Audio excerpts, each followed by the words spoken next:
Hier, je me suis trompée. Nous sommes avec un nouveau thème spécial. Qu'est-ce qu'est le monde? Et pas, comme je disais hier, qu'est-ce qu'est le salut? Le monde est une perception fausse. Qu'est-ce que ça signifie si on nous dit le monde est une perception fausse? Le monde où nous trouvons sont des ondes des probabilités qui nous mettons ensemble mentalement. Le lieu où tu te trouves actuellement et depuis où tu entends ces mots,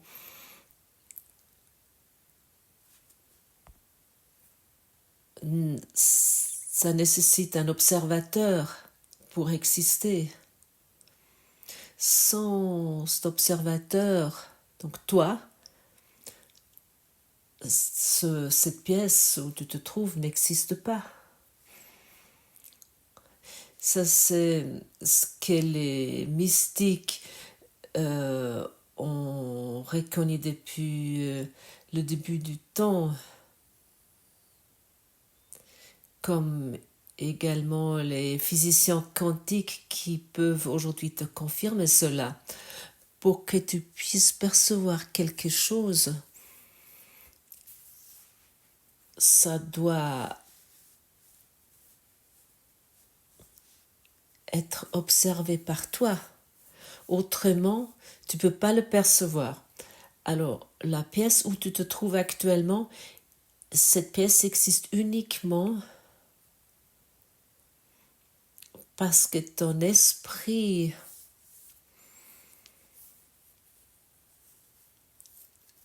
est conscient de cela. Ton esprit est créateur. Ce sont des constructions mentales. Ce sont des ondes de probabilité mentale comme toi tu les mets ensemble, comme tu perçois cela maintenant. Lorsque par exemple tu regardes avec quelqu'un la tour Eiffel, tu perçois la tour Eiffel et chacun entre vous voit cette tour Eiffel, mais chacun le perçoit différemment suite aux caractéristiques personnelles de chaque personne.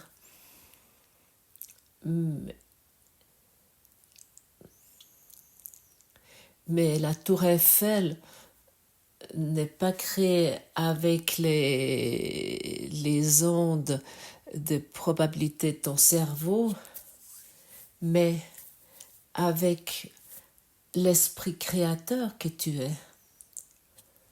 Ton esprit ne peut pas faire autrement que créer,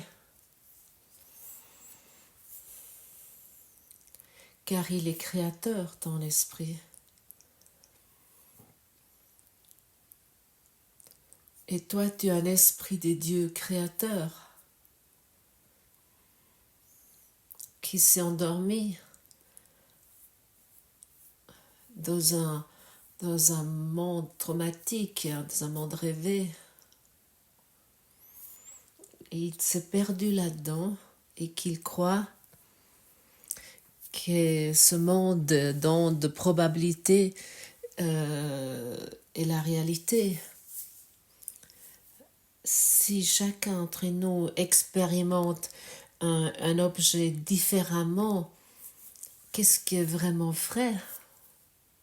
Qu'est-ce qui est vraiment réel? L'esprit ou la matière? Qu'es-tu?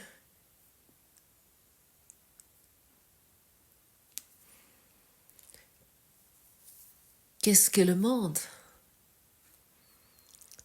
Est-ce que le monde peut être pour ce que tu l'as appris jusqu'à présent? Ce qui les éveillés, les mystiques et les physiciens ont trouvé est intéressant. Peut-être tu entends maintenant ces mots et peut-être déjà peut-être entendu des mots similaires ou tu as lu un livre sur cela. Et, et en, en, en 2-2, et nous mettons à nouveau ce monde dans de probabilités ensemble. Ce monde est mis ensemble par des atomes. C'est quoi des atomes? C'est des morceaux qui viennent de plus en plus petits jusqu'à plus rien. Mais uniquement encore l'esprit observateur que tu es. Et en tant qu'observateur, nous pouvons décider ce que nous voulons observer. Est-ce que nous voulons nous reconnaître en tant que l'esprit pur que nous sommes, ou est-ce que nous voulons les images non guéries, cet espace de projection qui nous rend réel? Finalement, on pourrait dire, nous sommes dans un cinéma 3-dimensionnel avec un système audio surround énorme, et nous nous laissons tromper. Nous regardons en haut, en bas, à droite, à gauche, et nous voyons ce cinéma 3-dimensionnel que nous appelons le monde, mis ensemble de différentes pièces. Et comme ça se passe tellement vite, nous ne le constatons pas. Ça fonctionne plus vite que notre perception.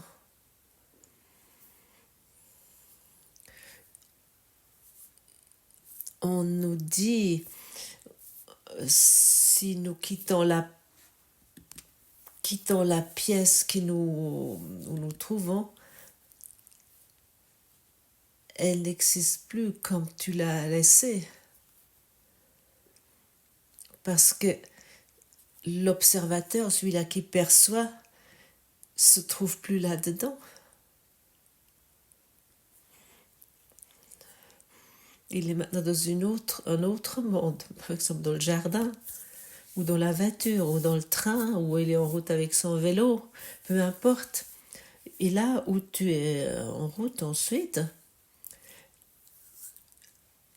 tu mets à nouveau ce monde ensemble avec avec ton pouvoir de création que tu es.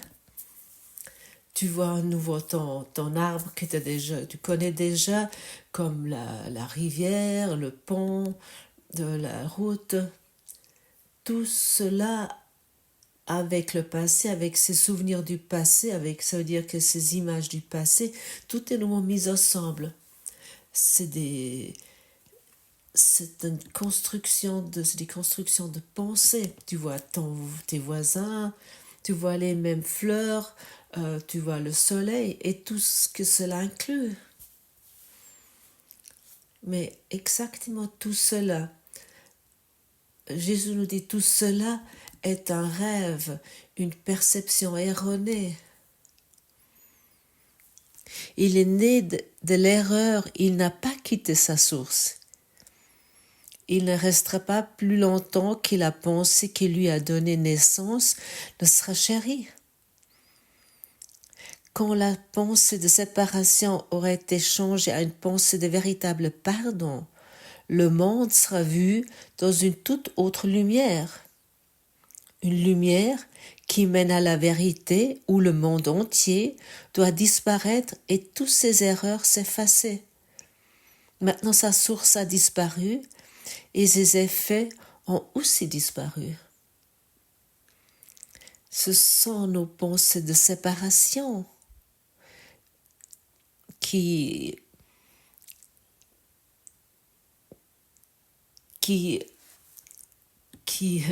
font naître ce rêve 3-dimensionnel sans cesse. comme ton corps aussi. Ce n'est pas ton corps qui projette, mais ton corps est une projection, y compris ton cerveau.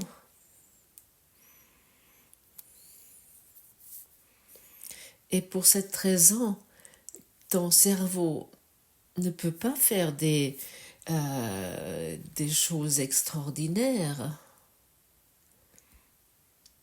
car aussi le cerveau fait également partie de la pensée de séparation, et nous voulons plus nous fier au cerveau, mais ne plutôt poser la question qu'est-ce que le cerveau nous livre sans cesse en tant que station de réception, en tant que récepteur. Qu'est-ce qu'une pensée? Si tu poursuis ça, si vraiment tu poses cette question, et tu vas finalement plus trouver des pensées. Et si tu es dans cette conscience qu'il n'y a plus de pensées, tu vas peut-être te dire « Oh, ça va être ennuyeux, c'est ennuyeux. » Je suis de nouveau retournée dans un monde où il y a plus de choses qui se passent, il y a plus de pensées, plus d'images qui apparaissent. Ça, c'est nos vieilles habitudes. Que ces images, ce monde d'images, cette diversité, etc., nous croyons, nous avons besoin de cela. Et si tu restes plus longtemps dans cette conscience où il n'y a pas de pensée, tu t'ouvres à un monde de pardon, parce que tu n'utilises plus des pensées de séparation qui finalement te maintient dans la séparation et dans la petitesse. Et le monde va être vu dans une toute autre lumière. Il y a déjà quelques jours que j'ai posé la question si tu sais ce que c'est une pensée, et si tu as envie de regarder ça de près, de poursuivre ça de plus en plus loin, et chaque pensée qui apparaît, tu l'abandonnes, tu la lâches.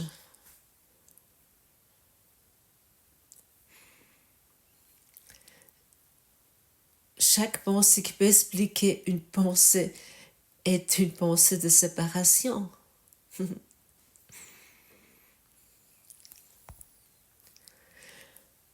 Nous pouvons vraiment inventer des constructions incroyables concernant cela qui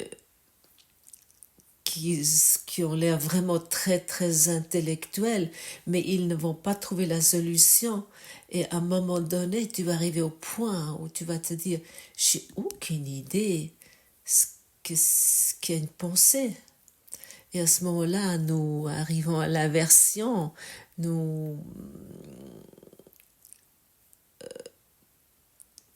nous arrivons à la conclusion, si je crois à une quelconque pensée, peu importe laquelle, donc à ce moment-là, cette pensée doit être vraie pour moi.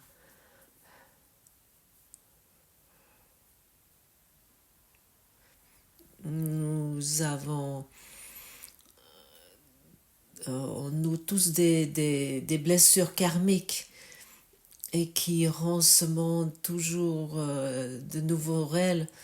Nous avons des blessures karmiques concernant les finances, l'argent, concernant nos relations amoureuses, nos blessures karmiques concernent en tant que parents, en tant qu'enfants, des blessures karmiques concernant la sexualité. Et lorsque tout cela, vraiment une fois regardé de près, si tout cela est regardé vraiment avec sobriété et il y a, la possibilité de s'arrêter, que ces blessures karmiques continuent à se exprimer, on pourrait dire, à ce moment-là, tu vas voir un nouveau monde. Qu'est-ce qu'est le monde? Le monde est une perception fausse.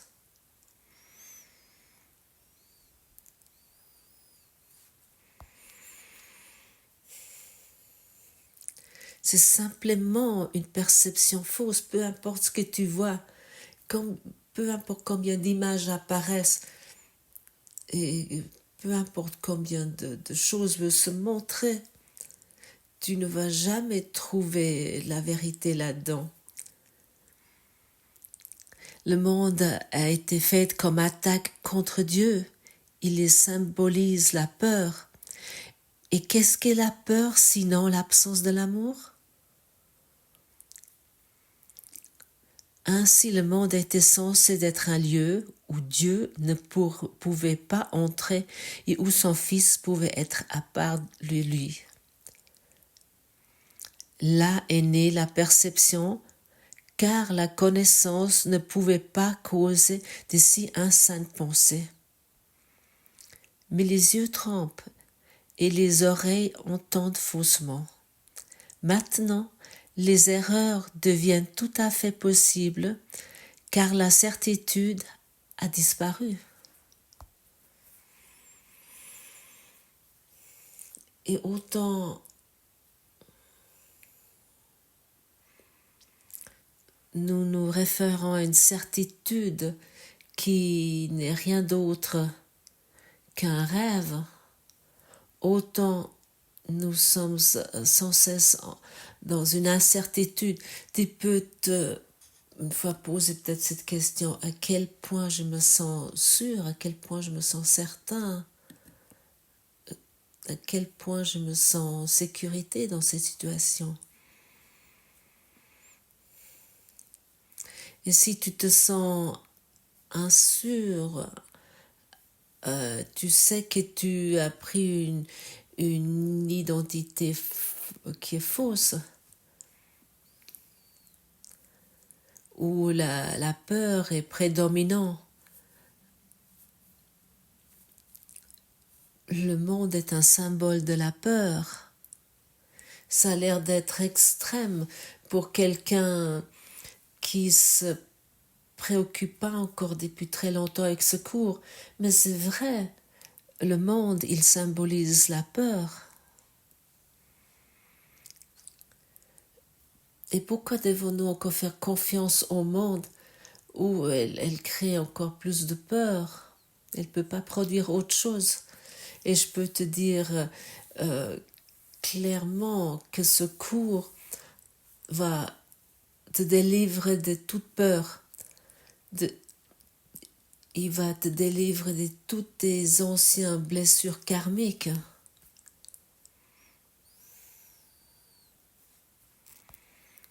Parfois, on me pose la question, qu'est-ce que vous faites lors de ces séminaires, lors de ces rencontres? Nous nous libérons de nos blessures karmiques, c'est ça que nous faisons. Nous les regardons et nous les abandonnons, nous les lâchons, nous les donnons au Saint-Esprit. Et j'ai constaté pour moi que ces blessures karmiques que nous avons apportées ici pour les expérimenter, que ça ne se laisse pas résoudre très, très facilement, en tout cas la plupart du temps. Mais malgré, lorsque nous commençons à avoir une compréhension pour cela, ce qui nous va arriver, ce qui nous a été infligé, à ce moment-là, grâce aux outils qui nous sont donnés ici, nous pouvons gérer cela plus facilement. Nous ne perdons plus dans un combat, plus dans cette idée, je dois encore changer quelque chose pour que ça, etc. Nous laissons vraiment poser toutes choses et nous devenons calmes. Et nous pouvons prendre une décision qui est mûri en nous et qui n'a rien à voir avec la situation, mais qui nous amène dans cet esprit pur. Et ça, c'est un don.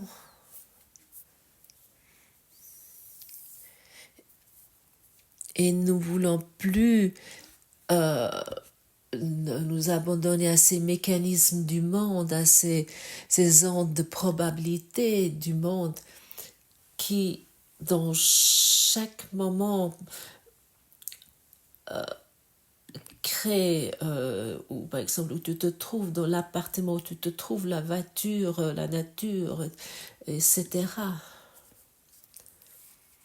Ton esprit est créateur et toi, tu es le roi dans ton royaume et toi, tu crées ce que tu aimerais faire apparaître, ce que tu aimerais créer.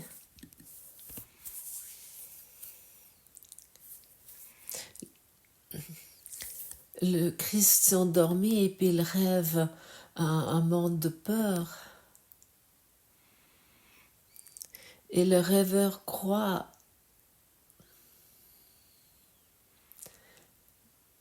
comme il a fait un nouveau monde, il croit, le rêveur, que Dieu va le punir s'il revient nouveau à la maison.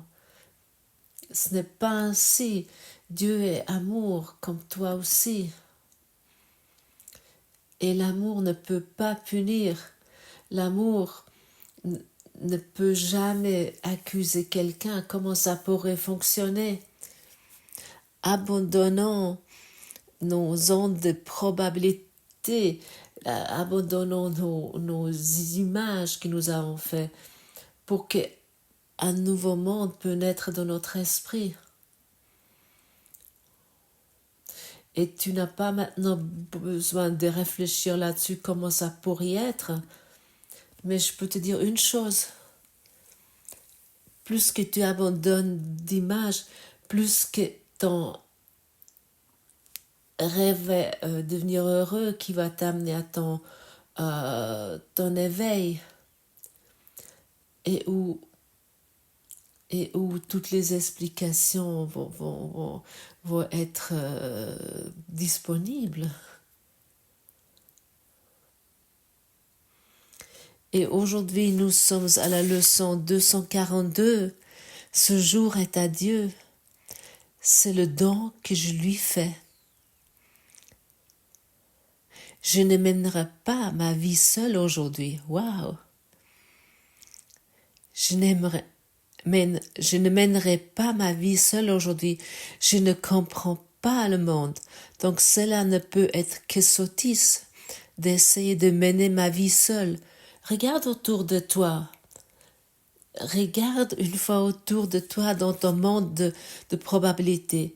Qu'est-ce que tu comprends? Qu'est-ce que tu comprends véritablement? Si tu es vraiment honnête, hein, c'est vrai. Après que j'ai entendu ces mots aujourd'hui, je comprends rien. Je ne comprends rien. Et comment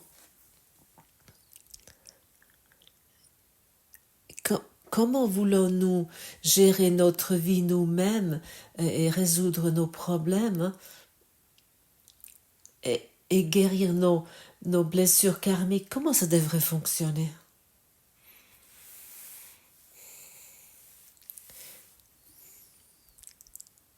Mais il en est un qui connaît tout ce qui est le mieux pour moi. Et il est heureux de ne faire pour moi que les joies qui mènent à Dieu. Vois-tu? Chaque décision, lorsque nous sommes avec Jésus dans la salle de cinéma et nous et nous mettons notre main dans sa main ouverte et nous lui demandons « Comment vois-tu cela ?» À ce moment-là, il peut uniquement dire « Eh frère, c'est une illusion. Donne-moi cette image. » Et tu ne souffres à ce moment-là plus de cette illusion. Et nous pouvons, avec chaque illusion, avec chaque image, avec chaque chose qui nous effraie, qui nous a peur, nous pouvons le gérer ainsi.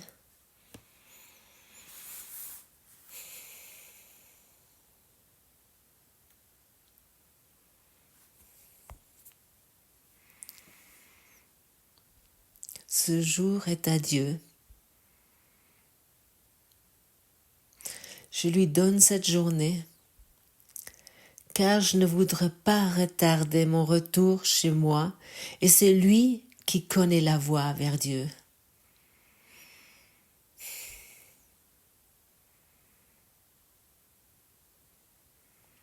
Où aimerais-tu y aller? Je suis absolument certain que tu veux aller vers Dieu. Peu importe qui m'écoute, ça n'a aucune importance. Chacun d'entre nous aimerait rentrer chez Dieu, vers Dieu. Que ce soit notre but, que ce soit notre seul objectif. Tu n'as pas d'autre objectif dans ce monde de peur. Écoute bien, tu n'as pas d'autre but que de aller vers Dieu, car le monde de peur n'a rien à te proposer.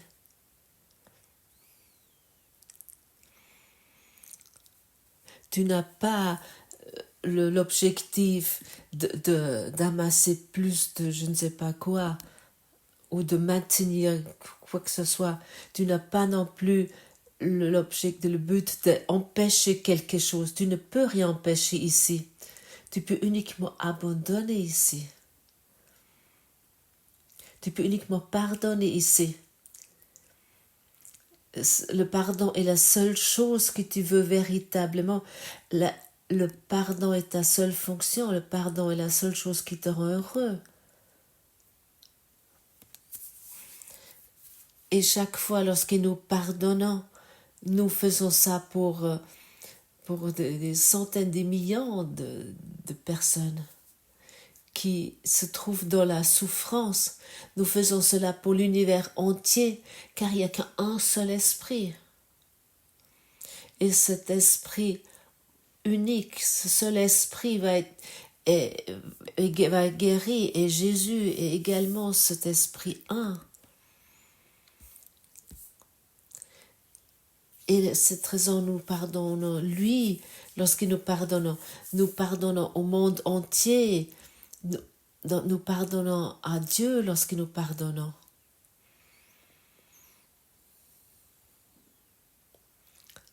Et chaque fois lorsque nous pardonnons, la barrière vers Dieu que nous avons fait va être abandonnée.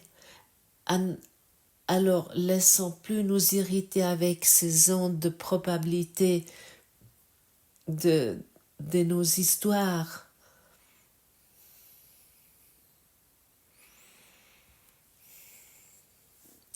Et qui nous croyons avec une meilleure histoire. Par exemple, aujourd'hui je suis heureux et en bonne santé, ou que nous allons ainsi devenir plus heureux avec une meilleure histoire.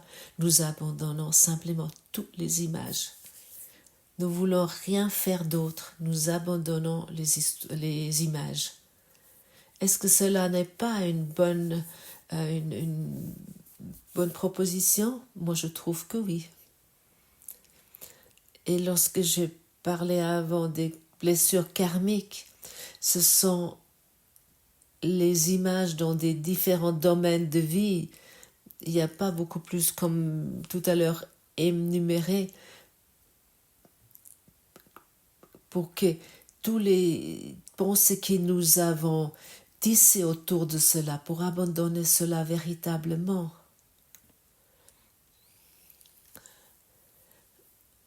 à ce moment-là,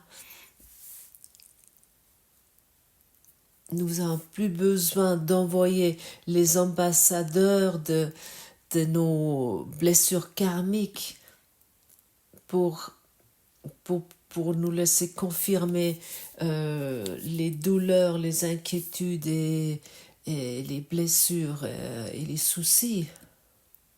Mais nous envoyons les ambassadeurs de la lumière qui nous communiquent que le monde est Dieu et nous sommes en vérité qu'est la lumière. Ainsi nous te donnons cette journée, nous venons l'esprit entièrement ouvert. Nous ne demandons rien de ce que nous pensons vouloir. Donne-nous ce que tu voudrais que nous recevions. Tu connais tous nos désirs et tout ce que nous voulons. Et tu nous donneras tout ce dont nous avons besoin pour nous aider à trouver la voie vers toi.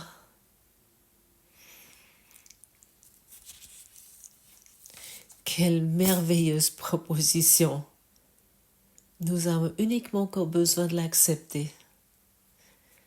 Merci que c'est ainsi, que c'est exactement tel, comme ça.